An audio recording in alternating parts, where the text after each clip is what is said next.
Welcome, Florence. It's a pleasure. And I'm going to ask you, for the sake of the audience out there and for the family that's listening, why don't you introduce yourself? Give your full name. I'm Florence Alice Parfait Corkery. And your first name, Florence, was given to you by whom? Actually, it was a cousin of mine who was a few years older than I was that my mother was very fond of, and she let her pick my name. Fortunately, it was a pretty nice one. Good, good. Did you ever have a nickname? Yes. And what was that? Patsy. I thought you were going to tell me Flo. Well, I've been Flo and Flo Fence and all kinds of names. But for some reason, when I was very little, people called me Patsy. I never knew why. And that stuck for a few years, Yeah, I guess. Okay. yeah. No one calls you Patsy anymore, though. No, not for years and years. I think by the time I was 7 or 8 years old, that was gone. What was your maiden name? Parfait. Parfait. Okay, that you mentioned. Now, presently, you live where? Well, my son and daughter-in-law and 2 grandchildren and I all live in the same house. However, I have a separate little place of my own, but we all eat together and, so that it's togetherness, but Yes. not too much togetherness. Would you have your privacy? Right. Yes. And where is that now? Where is? In Bayport. Your husband, unfortunately, has passed away. Tell me about him. Give me his name and tell me about the circumstances there. Well, he was John Corkery, and actually we knew each other since we were, I would say, I was 7 and he was 8. We grew up in the same neighborhood in Brooklyn. We lived around the corner from each other. We went to the same school for many years, and we just wound up together. For me, there was never anybody else. I don't know. I don't think there was anybody else for him either. That was kind of decided way, way back. Yes. So I knew him many, many years. He was not only my husband, but the nicest person I know. And John died in 1989, was it? Yes. You had how many children? 3. And tell me their names.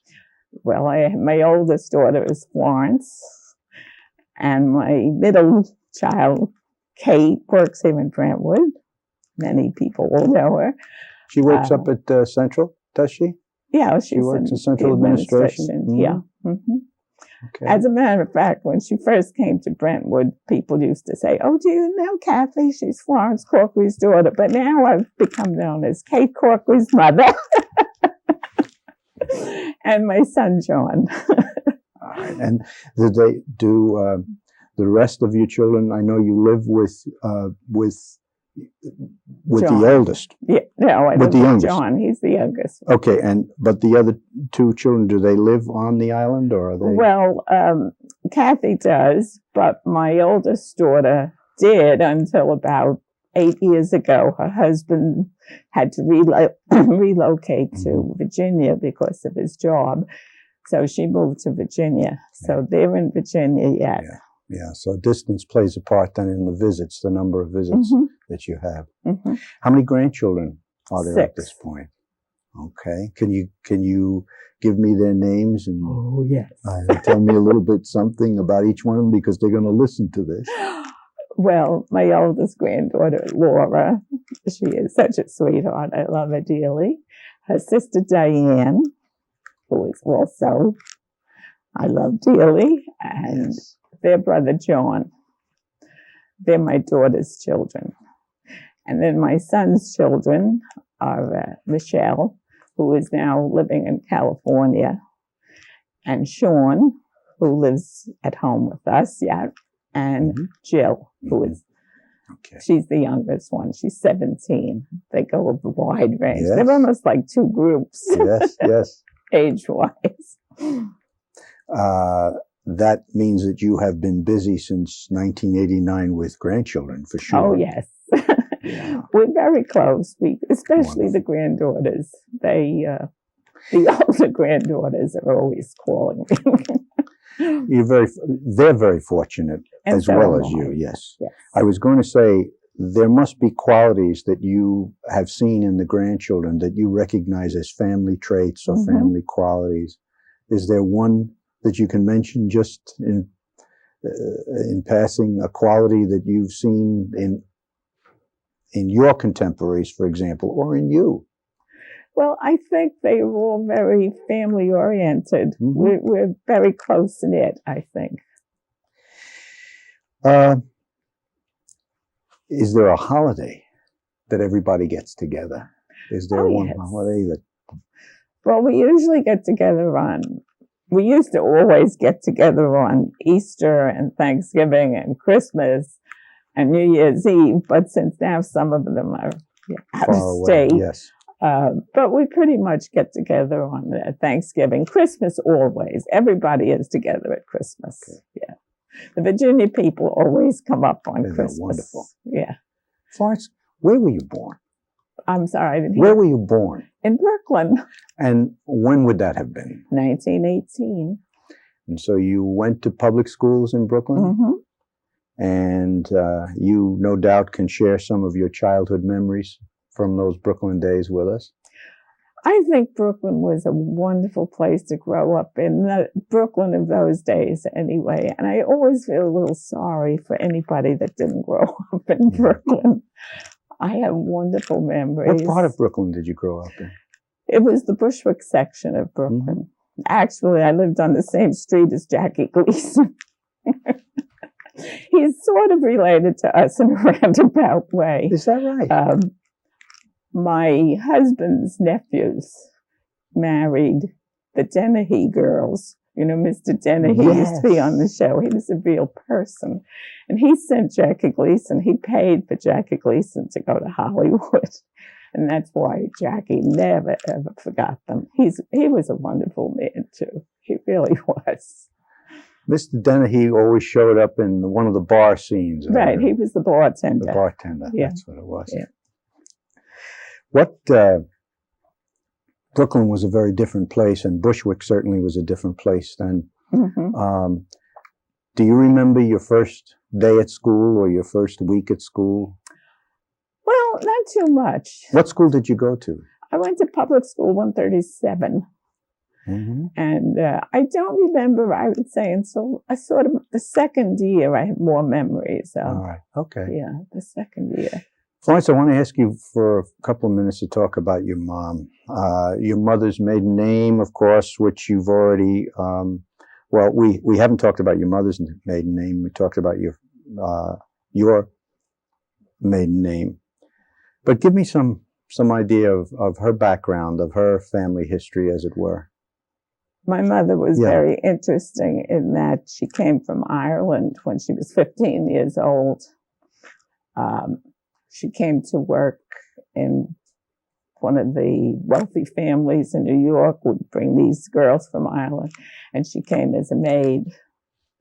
But she didn't stay that way long because she thought there's no place like America. Her first day off, when she got out to see the rest of the world, she decided she wasn't going to be a maid for the rest of her life. So she came here in the first decade of the 20th century then? Yeah. Do you know if she came through Ellis Island or if she came through Castle Garden or? I don't really know. Okay. Never kind of came up. I don't know how she got here. But she was 15. 15. Was there family here that she came to, or she came on her own? Like that. There were cousins who were here, who would come here the same way, and that's how she got here. They came from a very, very poor part of Ireland. They were up in the north of Ireland. They lived on a farm and almost starved to death. And there was a big family. And then my mother got here. She was the oldest one in her family. How many children in her family? I believe 7. Yes. And after she got married and had a home, she kept sending. Every couple of years, she'd send for a younger sister or brother. So we always had somebody coming from Ireland. Yeah. That's the way it used to be, though. Yeah.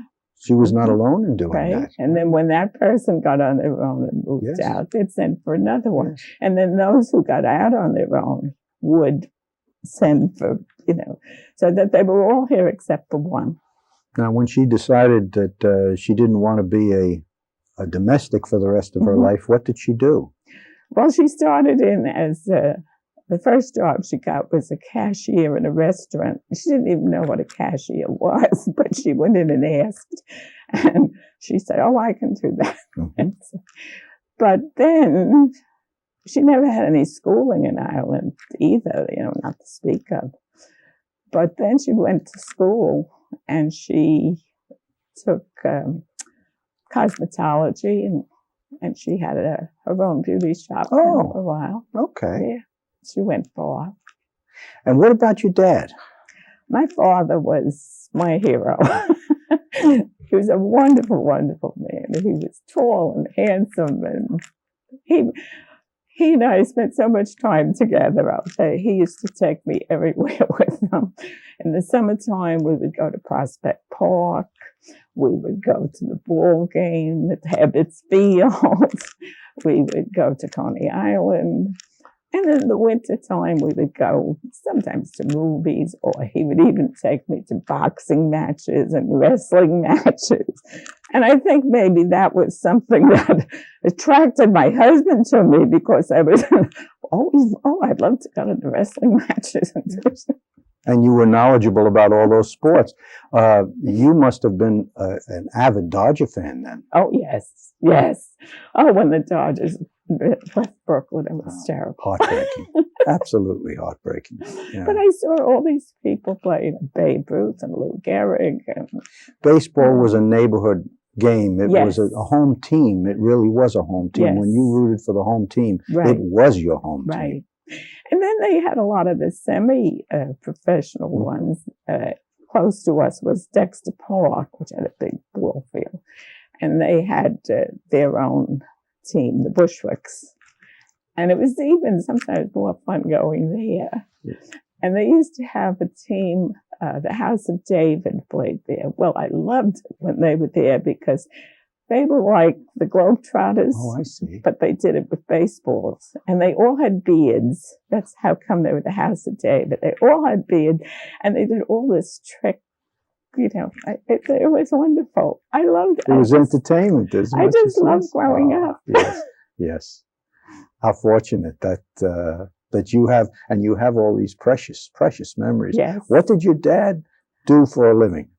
He worked in the printing business. He was a compositor. He put the type together. Put the type together.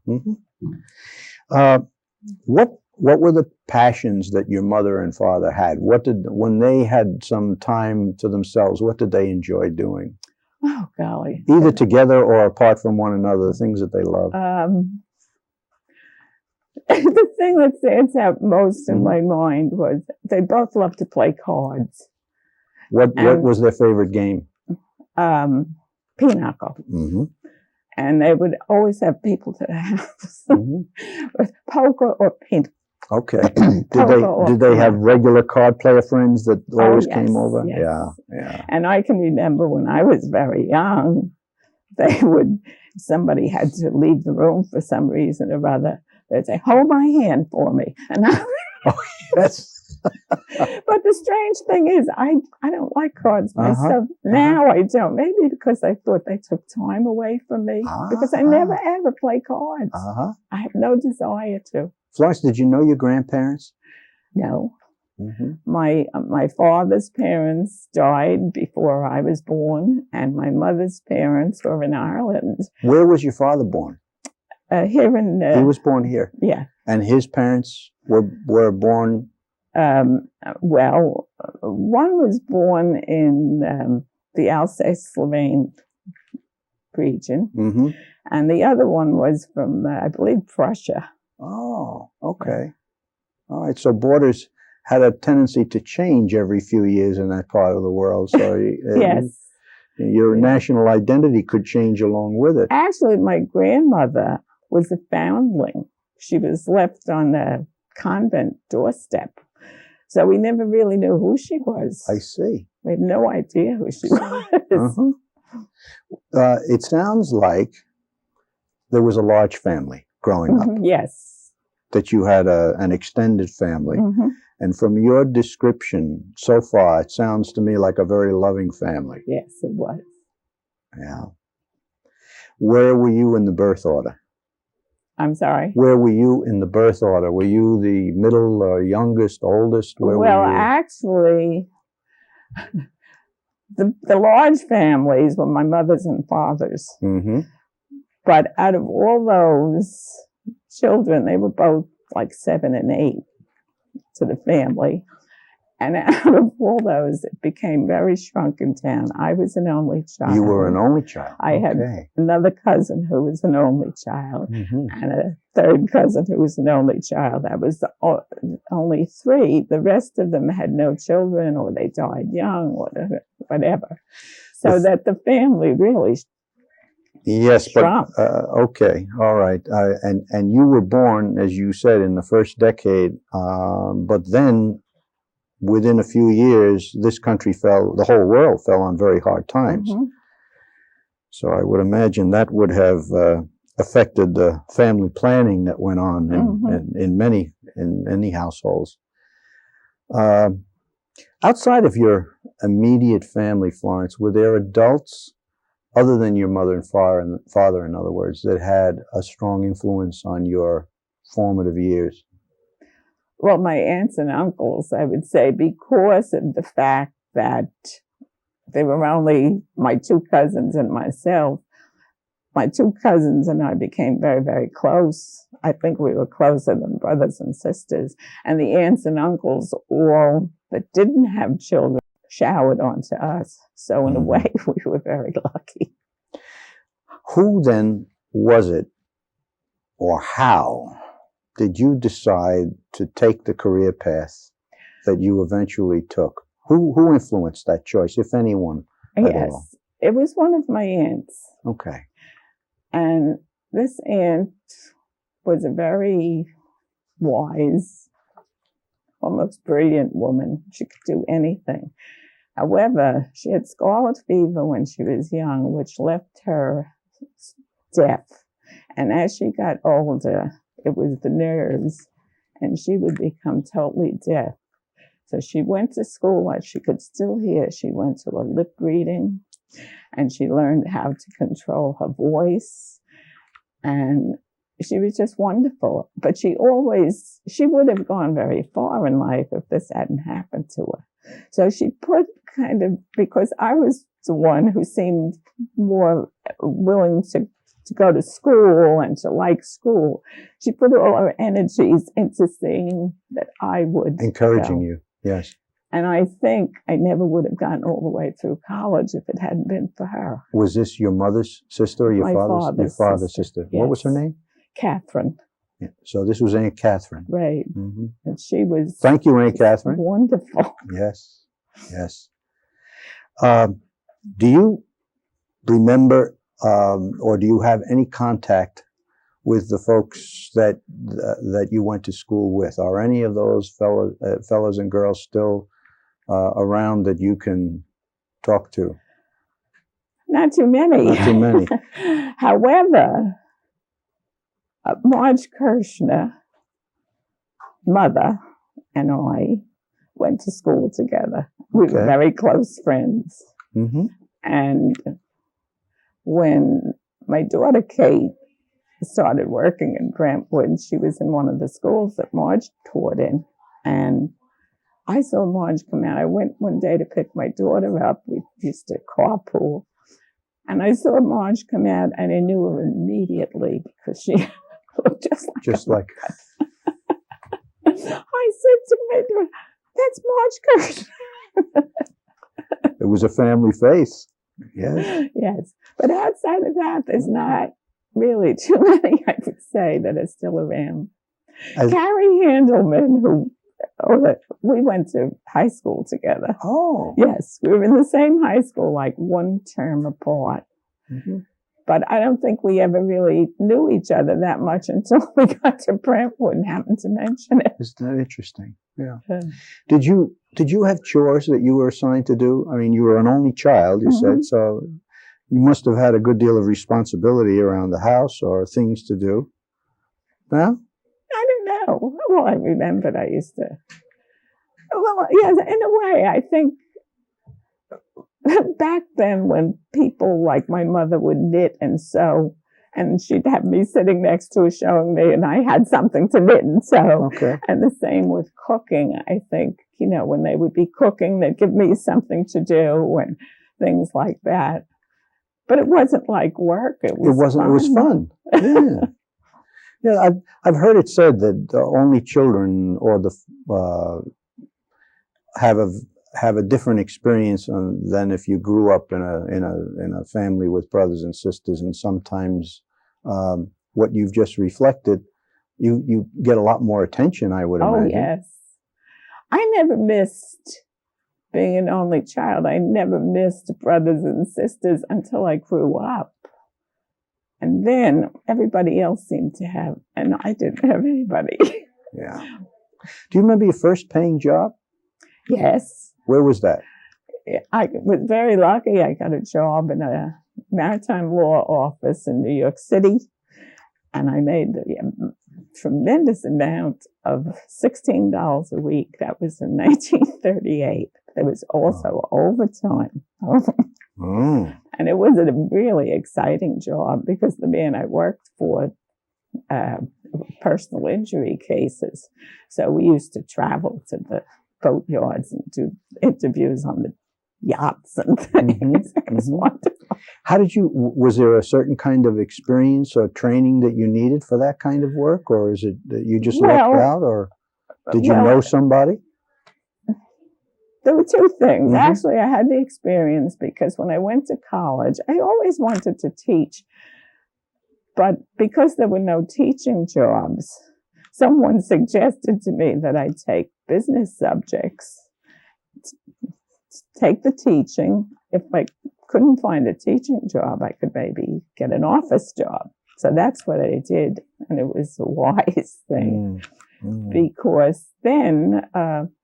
actually, it was really supposed to be just a temporary thing. One of the secretaries was out sick, and my cousin happened to know the lawyer. So he said, I need a girl. So as it so happened, she didn't come back. So I had the job. Wonderful.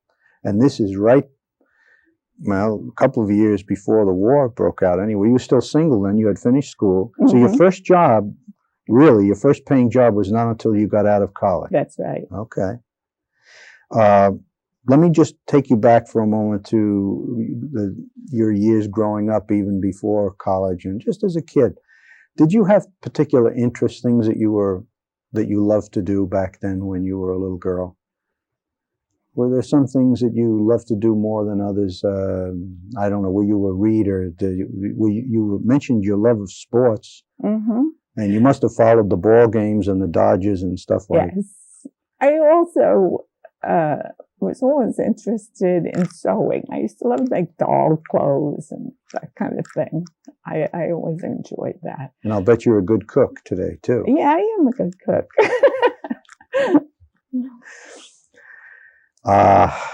You've had a lot of time to practice, and I wonder if you're a morning person or a night person. What suits you better? I'm a morning person. So whatever I'm going to do, I have to do it early.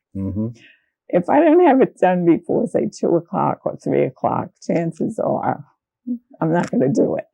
Yeah. So that hasn't changed since you left work. You were always up and to carpe diem, huh? Seize the day. Let's go through some of the schools that you attended. You've mentioned the public school that you attended, 137, I think you said. That's right.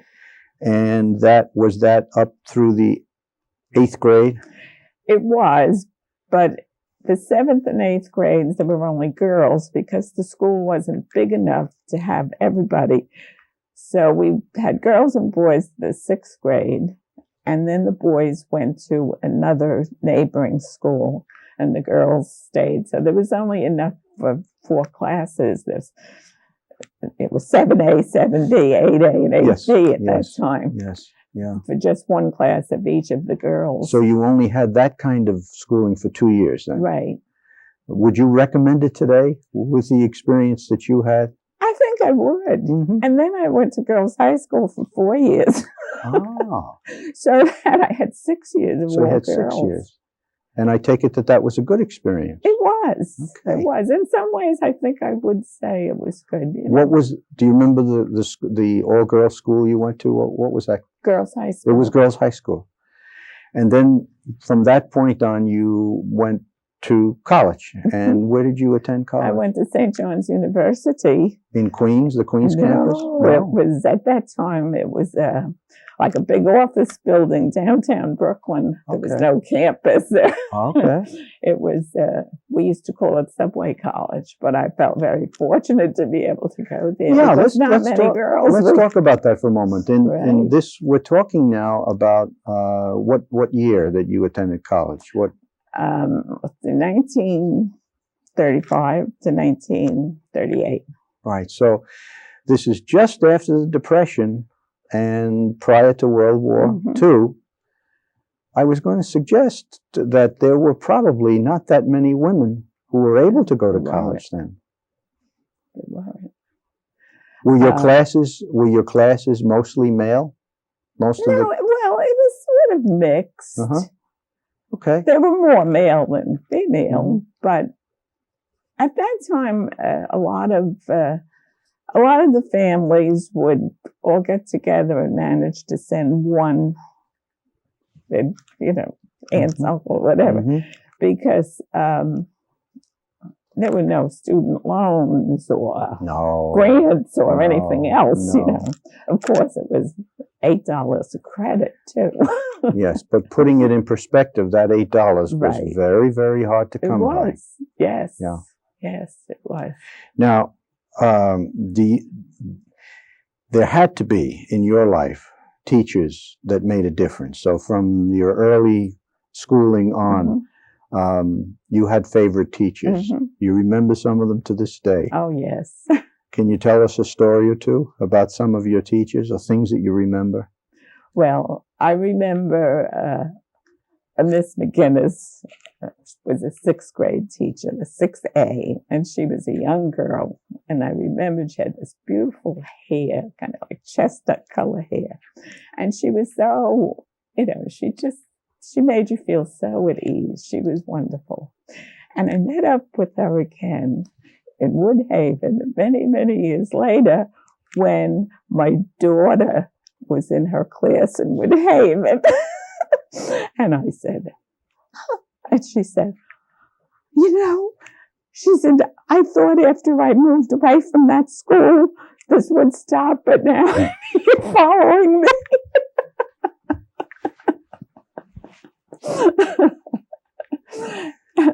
And there were several in the high school. What were your favorite subjects in high school? And did you have one of those teachers, one of your favorite teachers in one of those subjects? Well, I liked history. I was really going to major in history, but I thought, what will I do with this? I can't make it. Because in those days, if you were going to spend any money, you had to make sure that you were going to get some back. Yes, yes. So you took what you could make money at, and then after you were making money, you could. That's why you decided on your secretarial direction. Right. Okay. Did you therefore have one of those teachers that you remember was a history teacher? Miss Ernst. She was great. Let's see what we want to. Your least favorite subject in school? I think phys ed. I was never what you would call a great athlete. Florence, when did you come to Brentwood? I came to Brentwood in 1963. And why? What brought you to Brentwood? Why did you come here? Well, by that time I had decided I'd go back into teaching because my family was pretty much grown and I didn't know what to do with myself. I was watching soap operas and eating candy. So I decided to go back. And I started to take classes at Dowling, had a place nearby. So I went to buy Easter candy, had a little candy store in Patchogue that had homemade chocolates. And there, lo and behold, the woman behind the counter was one of my classmates. So she says, oh, she said, I got a job in Brentwood. She said, with Mrs. Grimm. She says, I'll give you the number. Call Mrs. Grimm for an interview. And they're hiring people because the school is going to open in September. So I called and I spoke with Mrs. Grimm. Now, what school would this have been at that time that was going on? Pine Park. Pine Park. Okay. Mm-hmm. That's where I spent all my days in Brentwood. Did you? Yeah. Did you have an interview for that position then? Yes. And Mrs. Grimm didn't want me to leave the office without signing the contract. I said, let me take it home and look at it, show my husband.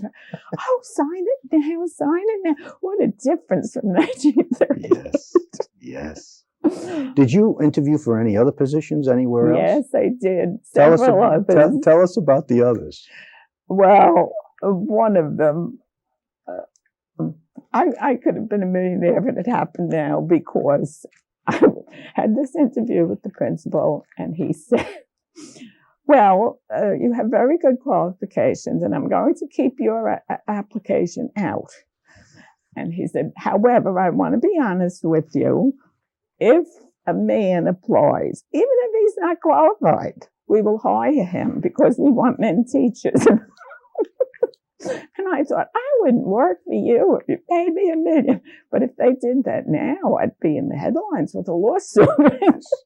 And this was right out and tell you this. Now, this is in the early 60s. Right. Yeah. Right. And the year you started in Brentwood, correct me if I'm wrong, that was the year of the Kennedy assassination. Yes. Oh, I remember that. We used to, Mrs. Grimm had assembly programs every week. And the boys were supposed to wear white shirts and red ties, and the girls a white midi blouse and a red tie. The days of the dress code. She would, if they didn't have a red tie, they used to go to her office and she had a whole drawer full of crepe paper red ties. And I think they would leave them home deliberately because they loved to go down. They loved Mrs. Grimm. So they'd all come back. So, but on the next day, the day after the Kennedy assassination, was supposed to be the assembly program, and we were putting it on. It was a Thanksgiving program. And all of a sudden, the day before, we get the word in the school that well, I didn't know what to do because I'd made arrangements with some of the parents that the children were going to stay for an hour afterwards and we were going to practice. And when this happened, I really didn't know what to do. Mm-hmm. So Mrs. Grimm said, no, well, you've already alerted the parents, and if they don't call, just go ahead with it. I said, well, are you going to put the program on? And she said, yes, mm-hmm. Life moves on. Yes. And we did it. Mm-hmm. Yeah. That had to be a very, very memorable experience for everybody involved. Yes. Because that whole week was one trauma after another. Mm-hmm. What was your first impression of Brentwood when you arrived here? And you had come from Brooklyn. Were you living out at the East End at that point? Yes, I was living in Bayport. Okay. We moved out to Bayport in 1954. All right, so you were. So I'd been out, And what year did you get married? I got married in 1940. Mm-hmm. And you lived in Brooklyn, but then moved out to Bayport in the 50s? Well, in between, I lived in Woodhaven. I see. Okay. Which was a very small little hamlet in the midst of big Brooklyn. That's right. I remember when we moved out, my children were in school, and I went up to register them, and the principal said to me, he said, they're probably used to these big schools, and he said, it's going to be very hard for her to get used to us. We're a small school. She was in second grade. And I looked around and I said, she went to a 6-room wooden schoolhouse in Woodhaven. So she's going to have to get used to this big, big school. And he looked at me like I had 2 heads. But actually, Woodhaven had a 6-room wooden schoolhouse that the children started in. And they moved on to the biggest school. And it was wonderful. Sure. Sort of like the memories of people who arrived in Brentwood in those early days before the boom. There was a similar schoolhouse here at one time. Well, most communities. Right. That's the way it was. Did Brentwood strike you as unique in any way when you arrived here? I mean, here now you're pursuing a teaching career, having had this opportunity to join the Brentwood family, and you met a lot of people that first year, people who you evidently worked with for many, many years thereafter. Remember the first impressions? I think maybe because of Mrs. Grimm, I felt very comfortable with it, and I really knew I was going to like Brentwood right from the first minute. She sent those vibes out to me, and then she had me come in and sit in on some of the classes so that, I would see how things worked and the kind of people, and I hooked up with some wonderful, wonderful people. I don't know if you remember, Olga Culp was one of the people. And then there were a whole group of very young people who were just starting out, who they'd gotten from the colleges. And these young people took one look at me and decided, oh, gee, this is someone who's got experience here, then I can find out all kinds of things from, not knowing that it was my first day as well. So I kind of it was very nice, and these young people would come ask me all kinds of questions, not only about the school, but mostly about their personal life, and their boyfriends and this and that. So it was really a fun experience for me. I loved every minute I worked in Brentwood. Yeah. What grades did you teach, or what Mostly subjects? Second and third. Second grade was my very favorite. I loved second grade. For some reason, I just loved it. You could see them come alive. Is this fair to say that many teachers, and I don't know if it applies, but will remember one year in particular that they just had the best time, or there was a chemistry with that particular year or that class? Did you have that kind of an experience? Yes, my very first year. Mrs. Grimm said to me, I am going to give you this second grade class. It's a very special class that I'm making up. Now, I don't know if it was or not, but anyway, it was the most wonderful group of children. And they were all mixed. They were the very bright, the very slow. They were all mixed in, but every one of them, they were so wonderful. Has there ever been any communication from any people that you taught?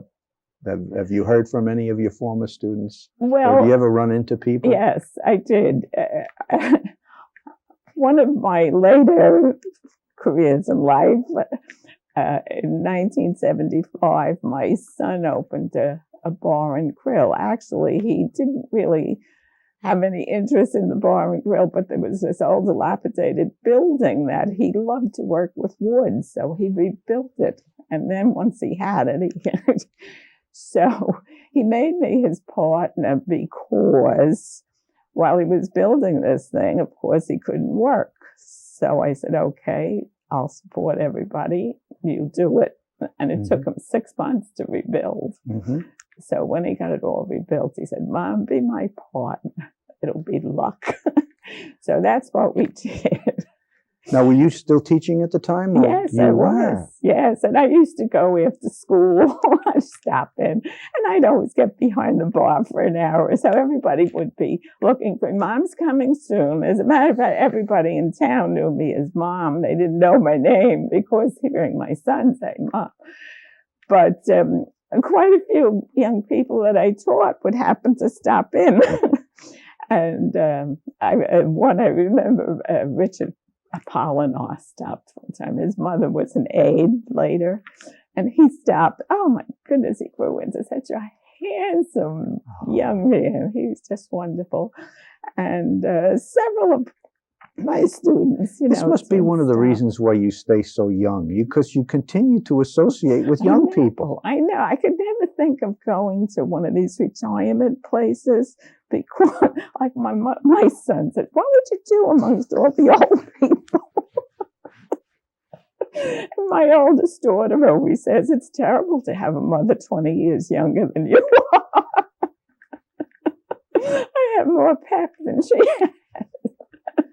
Did you, in addition to teaching the grades that you taught, did you, of course, had to go back to school and continue? Did you go for a master's degree at some point at Dowling, or is that somewhere else? Yeah, no, I did go back. I didn't get a master's because at that time I would have had to go travel in too far, and I still had, the home to keep and children, teenagers. Yes. But I did get a bachelor's plus 60. Okay. Yeah. And my daughter Kate says I'm the one that talked her into going back, because I was going back to take marine biology or something. And I said, oh, come on, let's go. It'll be fun. And then I got her interested. Great. And somebody said to her, how did you get your mother to go back to school? She said, I didn't. The other way around. Yes. Were there any other positions that you held, or were you a teacher from the beginning right to the end? That was the path that you followed. I was in the same school, did the same thing. Were there any programs, Flo, that you got involved in, maybe that took you out of the classroom a little bit, that you remember? Were there after-school activities or other assignments that you were given that you remember? Well, I was with the BTA for a couple of years. Okay, so you're talking about your professional organization. Can I hold that off for a moment, because I want to ask you about that. Let me ask you about your training. Did you do your teacher training at Dowling? Is that where you took your ed courses? No, actually what happened, I didn't have to do that.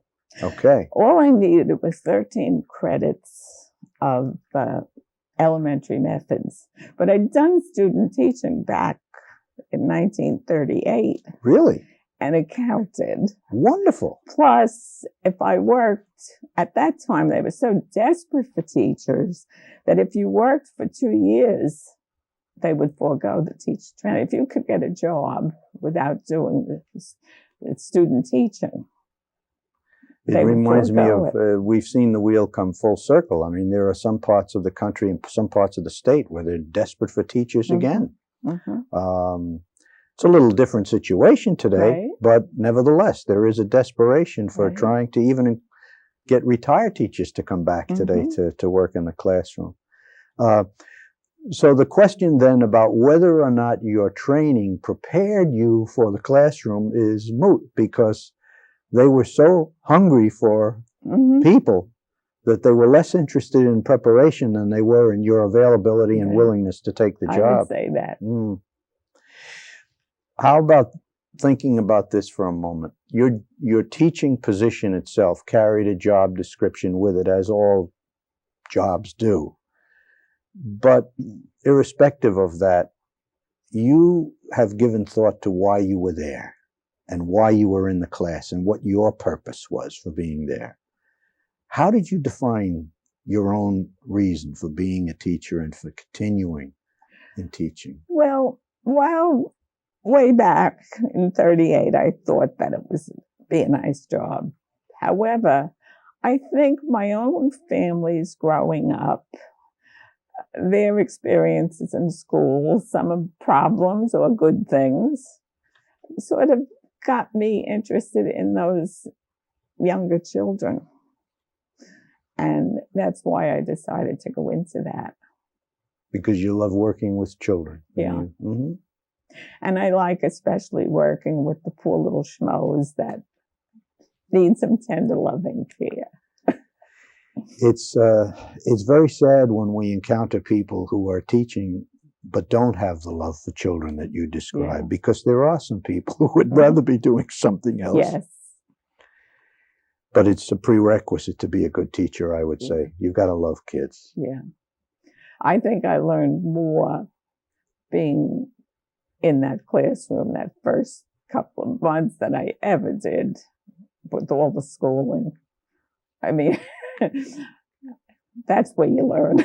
On-the-job training. Right. Yes. Now let's talk about what we left for a moment. I want to come back to it. When you came here to Brentwood in 1963, there was no union, but there was an organization, a professional organization of Brentwood teachers. You were not yet certified when you first arrived. How long did it take before you became involved with the BTA? Oh, many years. It did. It was, I don't remember, in the late 70s, I'd say. Okay. And it was just because they didn't have anyone else to be representative. And Aldous Hope and Carrie Handelman talked me into, come with us, and that's how I. So you became active as a building rep? Is that what you were? Right. Okay, so you attended the meetings and so on, and communicated to the members. Yeah. Have you ever had to call on BTA for any reason? Was there ever a time when you needed the assistance? No. Okay, all right. I never had a problem. Great, wonderful. You mentioned one problem, I remember from, because it coincides with the 70s that we're talking about now. You mentioned that at one point you had a problem. You had a pet snake, didn't you? Yes, I did. Tell us that story. Well, actually, I had a student teacher that year, and we had a terrarium or something, and she was going to get some little frogs, tree frogs or something. And they didn't have them. So she said, but they did have some tiny little snakes that, grow up among the plants and that. So I said, that might be nice. Well, when she came in on Monday morning, she stood in the doorway with a 3-pound Maxwell House coffee can looking at me. And I said, why don't you come in? And she said, I don't know if you want me.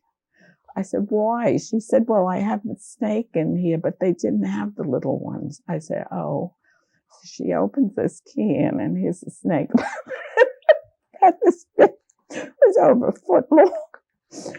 So I was game for anything. So we put it in. Well, it would keep trying to come out. So her boyfriend built a wire cover that fit onto it. And it had little snaps that would kind of keep it on. And we used to put a big rock on top of it. But one weekend, something happened to the heat. And the snake at this time, it was so tame. It was so nice. I don't know if you've ever had any experience with snakes, but they're not cold and slimy. They're warm. And he would... everybody used to come down and visit him. He would crawl into your hand, and then he'd come up your arm. And at that time, that show was on, Richard Diamond, Private Detective, Well, Richard Apollodor was in the class, and the kids used to call him Richard Diamond. So when we got this snake, he wasn't a rattlesnake, but he was some kind of a water snake, but he was like a diamondback. So the kids decided to call him Richard Diamondback. And everybody came to visit him. None of the kids were afraid of him, which is more than I can say for the staff, because when Richard Diamondback, we came in, the cover was off and he's gone. Oh. So I went down to tell Mr. Fishman. I said, I don't want to alarm you, but I said, he's gone. I don't know where he is. So he comes out with a loudspeaker and he said, I don't want to alarm anybody, but if you see Richard Diamondback, call the office and we'll have Mrs. Corkery come and get him. But nobody saw him. And then it dawned on me, he was probably cold. So I thought, maybe, I wonder if he's under the heater, you know. We're trying to see. The kids are poking around. I think he's under there. So we got Mr. Krause, the custodian, to take the front door. Well, he's standing way back, you know. So I just put my hand out and he crawled right in. But we finally had to let him back in the wild because he was getting bigger and bigger. It was really a good learning experience for the children because he shed his skin 2 or 3 times, and they realized that's how he grew. Yes. And it was just the shell of his skin would be laying there. You mentioned the principal of the building. Your principal at that time was Herb Fishman. Herb Fishman. And he was there until he retired? Or? Yes, he was. And the last half of the year that I was there, Les Black became principal. He took his place. That was before he moved on. So I had 3 principals for 2 for half a year. Mrs. Grimm left to take over the math department. And then I had Herb Fishman for 19 years. And then the last half, Les Black came. Are there a couple of things, or is there something that comes to mind when I ask you which of your professional accomplishments were you proud of? Is there something that you look back with a good deal of a sense of accomplishment? Well, I think most of all was when I would help children who had big problems, and there were, I would say, maybe only 3 out of the whole time that I could actually say I turned around. And I think that was the greatest thing for me, that I sort of got these children turned in the right direction. And they became, made successes out of their lives. That's right. Do you remember what you were paid the first year in Brentwood, Florence? I think when I signed the contract, I think it was $5,200. But by the time September came, for whatever reason, they decided to raise it. And I think it was a $300 raise. Yeah, in those days. I believe it was $5,500. Yeah, in those days, I think that's what the obligatory annual raise was, $300. That was before there was any kind of contract with the district. And that's before taxes, though. Yes. Yeah. We talked off camera about this. You loved your work, but reasons came into play that made you think about retiring in the late 80s. And why don't you tell us a little bit about what went into the decision that you made to leave teaching? Well, for one reason, I was 65, but I would have gone on and on, I'm sure. But my husband started to have health problems. He had a heart condition, and he loved to travel. And I decided that I would retire so that we would have whatever good years the Lord allowed us. And fortunately, we had 6 very, very wonderful years.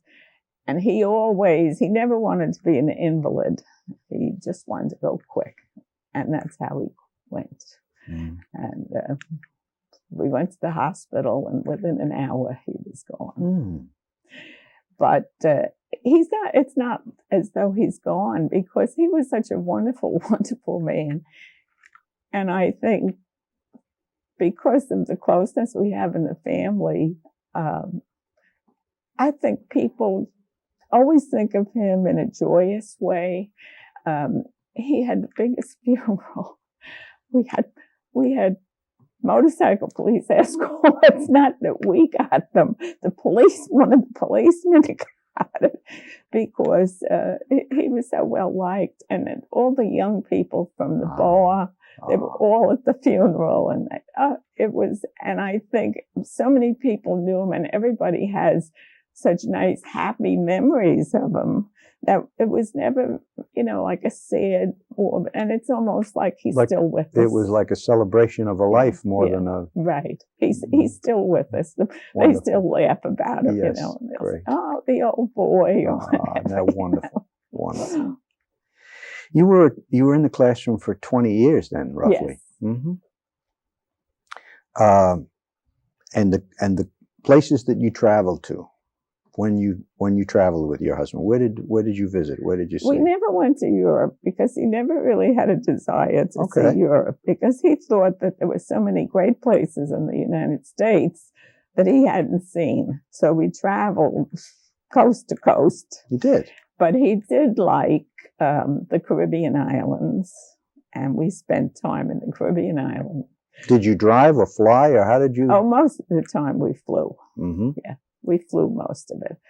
But he was a very good traveler, and it's one of the reasons, I think, unless I have some reason to be going, I don't really travel on my own. Because it's hard work, though. Because he would never go on tours. He was not a tourist type person. He would get to know the people in the towns, and we would get to do wonderful things that nobody else even knew about. The professional singers and that, in Trinidad, the calypso singers, we didn't see those. We were up in the mountains with people who just did this, and they'd make it up as they went along. They talked about the man with the fat tummy and the lady with the freckles on her face. They would sing these things. Wonderful. Yeah. And we had such good times traveling. Yes. So really my retirement was worth it. Yes. It really was. I was never sorry I did it. And in intervening years from then until now, you mentioned you continued working at the bar, you continued barkeeping, bartending, right. And your grandchildren have kept you very busy. Yes. And I notice you every once in a while attending R.O.B.S meetings, so you're involved with the retirees of Brentwood Schools. That's our extended family. Yes, I enjoy going. Was there one thing in particular that gave you the most pleasure about going to work while you were still in the classroom? I'm not sure. Other than the classroom, you mean? No, I'm just thinking, given the nature of the work that we as teachers do, right. There is a certain draw that people have, and it's different for some of us. Mm-hmm. There is something that you just love doing. Okay. When you're in the classroom or when you're working. Could you put a label on that or a tag on that? My very favorite thing was doing these assembly programs. I love to put on the show. I'd love to make the costumes. Oh, I would, for the shows I put on, they'd have like professional costumes, because I have a trunk full of all kinds of neat junk. You give me a scissor and some material, and I can make anything for you. Do I detect a Halloween costume maker extraordinaire here? Yes. And my daughter Kate will attest to the fact that she's the one who'll call me up, and she, I'm going to such and such. I need something for tomorrow, or I need something by 6 o'clock tonight. And joking me, I get it together. Yes. But I love doing that. I think that if it hadn't been for the teaching, I might have just gone that way. I used to make dancing school costumes, and I was always into costume making, but I loved making, Florence, do you read? Do you enjoy reading? Mm-hmm. What's I know it may seem like a silly question, but one of the most important books in your life? Oh, golly. I really wouldn't. Okay, because it's a difficult question to ask. Yeah. Just a single, but is there a book then that gave you a lot of pleasure to read that you can think of?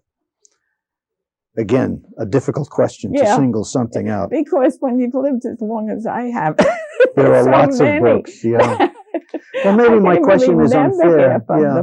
Was there a favorite book as a young person that you had? Did you ever read any of those? The summer readings reading used to be Nancy Drew or the Bobbsey Twins and those kinds of books. The Bobbsey Twins were my days. Yeah. Okay. They were in my days, the Bobbsey Twins. But later on, there's a different kind of reading, and today it's a different kind of reading. Do you have a preference in the kind of reading when you pick up a book? What kind it is? Do you like mysteries? Do you like love stories? Do you like... I fiction? like things, I like family stories that start out and go, Yes, historical like I used novels. to, now that you mention it, I really enjoyed the Forsyte Saga. That was one of my favorite books when I was younger. And I think it's sad that people don't read those anymore. You don't even see them in the libraries. Yes. Yeah. Maybe that accounts for some of the hunger of this new British author who is writing for children, this fantasy series that is out today. There are a lot of questions I want to ask, but we're coming to the end pretty soon here. Is there anything that you would like to have accomplished while you were still in the classroom that you just didn't get around to, or you didn't have time to, or you didn't have whatever resources you might have needed? Or I don't think so, because I'm the kind of person, I usually get done what I want to get done. Yes. And I can't think of anything offhand that I would have really, that were left undone, or that I would have done differently. I don't think, I would say no, there weren't. The state of public education today is different from what it was in the 30s, for example. We all know that the public school system in New York was renowned for its graduates, and for the success of many of its graduates. And I suspect it still is. However, the problems facing public education today are quite different.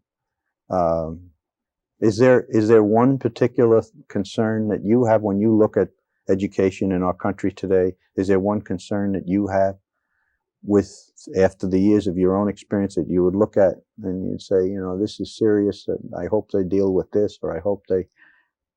I think so. I think if anything, it's the discipline. It's self-discipline that young people don't seem to have. Maybe that's the reason why more and more conversation is taking place about character education today, that there is a need to build in this, the self-motivation rather than external reward and all the rest. Come from within. Before we get to the end, well, let me ask you this. If you were to give advice to some of the people who are just beginning their teaching careers, and they're just beginning to teach second grade, or they're just beginning to experience some of the on-the-job training that you went through when you began, are there any words of advice that you could impart? Well, I think most of all, I would say you have to sit back for a while and watch. Learn about the children to see what they're all about before you start doing anything. I think if there was one piece of advice, I would say to get to understand your students, and to know their troubles. And I hear you're not using the word, but what I hear you saying is, and learn how to listen to them. Yes, absolutely. Because you learn an awful lot from them. Before we finish, Florence, I'm very anxious to ask you these couple of questions, and it takes us back to an earlier point in our interview. You lived through some very, very dramatic historical moments. As a matter of fact, we all are today. This is the year 2000. We've just had an election. And election day is over, and we still don't know who our president is, and that's a first for many years. But you lived through the Depression. You lived through the entire Second World War, in which your husband fought in the Pacific Theater.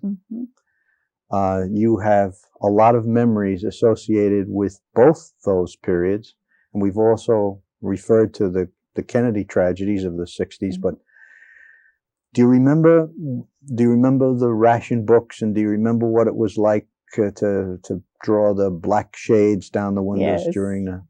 Do you have any war memories, or do you have any wartime memories, or any Depression memories that you can share with us, and perhaps with your grandchildren or the family that might listen to this tape at some point? Well, I can remember the day that Pearl Harbor was attacked. I know exactly where I was. We had 2 people coming for dinner, and we were all there, and was in the kitchen, and my husband and his friend were going down to the baker shop they wanted a chocolate mocha cake. So they were going down to the bakery to get it. And we didn't have the radio on because we were so busy talking. But when we came back, they said we were at war. And I can remember, I remember people, everything happened. And men were going to they were going to enlist. They were getting online for the next morning. And there was such a feeling of patriotism, and you're going to have to just get into this, and how dare they do this, It was really quite a day. Yeah. Well, from one who has a similar memory of the beginning of the war, I will ask you, do you remember the day that Franklin Roosevelt died? Very hazily. Okay.